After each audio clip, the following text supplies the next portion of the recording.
कोनो लड़का एगो लड़की से प्यार करे, उ लड़का के मालूम रहे कि हम प्यार करत हई, लड़की के नहीं पता रहे, लड़की के ना पता रहे।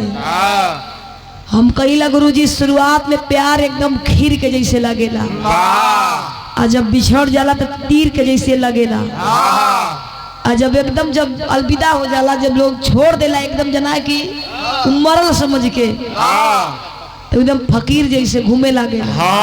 लगेला लोग चिरकुट बिटोरे, उसे चंदन बाल बाल बच गई, बिटोरले से बाल बाल बच गई। नहीं तो बिहार बंद होके तो कब बंद होके कब पहुंच जाए। स्टेशन पर घूमे लगे। बड़ी सुंदर गीत सुने की मिलन नजरिए तो हो प्यार उम्र ना देखे ले गुरुजी, उ नजरिए के दोष है, नजरिए कुल करावे ले। यही से सोख लेते सकी। प्यार ऐसा चीज है, शुरुआत में तो सबके निक लगेला, बिछड़ला के बाद ना ठिकान वही जगह पर लगेला, वही ठिका पर जब कबो छुअले ना रहेला। अब बिछड़ गईला के बाद प्रधान जी सुबह उड़ के बिना ब्रश कैले वही जे लौकी कही कि छोड़ द साला मर गई ठीक, लेकिन ऐसा जिंदगी ना चाहिए। कौनो लड़का लड़की के देख के आई रहे, जन गुरुजी बतौली है, उ लड़किया के मालूम नहीं है कि लड़का हमसे प्यार करत बा, लेकिन लड़का बेहद प्यार करे। इतना प्यार कल गुरुजी यही से कहिला कि मेहरारू के कबो हल्का ना लेवे के चाहिए। बहुत भारी होली, बहुत भारी होली हो। हम कहाँ कर दे, तू कहाँ से जाके घर में टौले लगा। हम कली के हल्का ना लेवे के चाहिए।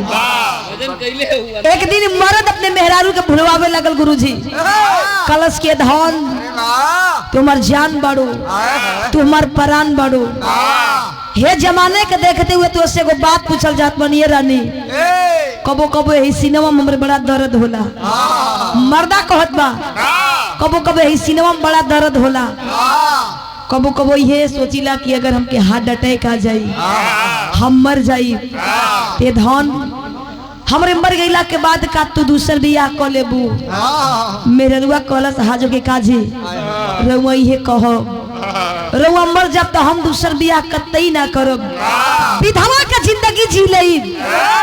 सुनी, हमारे गो बहन के बियाह राय बरेली में भइल बा, हम अपने बहन के यहाँ जाके अपन जिंदगी बिता ले, लेकिन बियाह ना करो। 2-4 दिन बीता, लेकिन मेरा रुआ कहे लगल कहो हम तो बता देली। अच्छा तू बतावा, अगर हम ही तो से पहले मर जाई तो तू दूसर बियाह कर लेब। मर्दा रोए लगल, कलश की काई कैसन कैसन सवाल तू को देलू, हम तो भुलैया गई लिया कि तू ये बात पूछबू। मेहरुआ कहे जितना पूछे दई उतना बतावा, हम मर जब तू दूसर बियाह कर लेब। कलश की कतई ना बियाह करब, ऐसा ही रह ले। सुन, तुम मर जे भी तोड़ते रही बीत जाई ना, जहाँ तोर बहिन राय बरेली में रहे ले, हम वही जाके अपन जिंदगी बिता ले, वही के संगे अपन जिंदगी बिता ले, लेकिन बियाह ना करो। मेरे मरल 2 झापड़ 2 कलाक कही का बियाह ना करिए, लेकिन हमारे बहिन की यहाँ जाके रही हन का करे हो जाई बात राण बन के रह जाई बगलवा। मेहरारू पुरान से बतियावेली, कोनो मरद कहत बा कैसे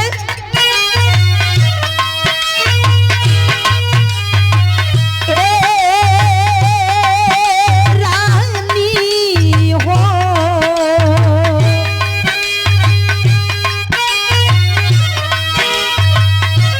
रानी हो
कोनो घमंड कोनो चैलेंज नहीं है गुरुजी। वाह। ये गीत के विराह जगत में पहली बार गौली शुरुआत कैली। ये गीत के बहुत अच्छा लगेला कि एगो छोट कलाकार के गीत अगर वायरल हो जाए तो इससे बड़ा हमरे खातिर का चाहिए, खुशी का चाहिए। पैसा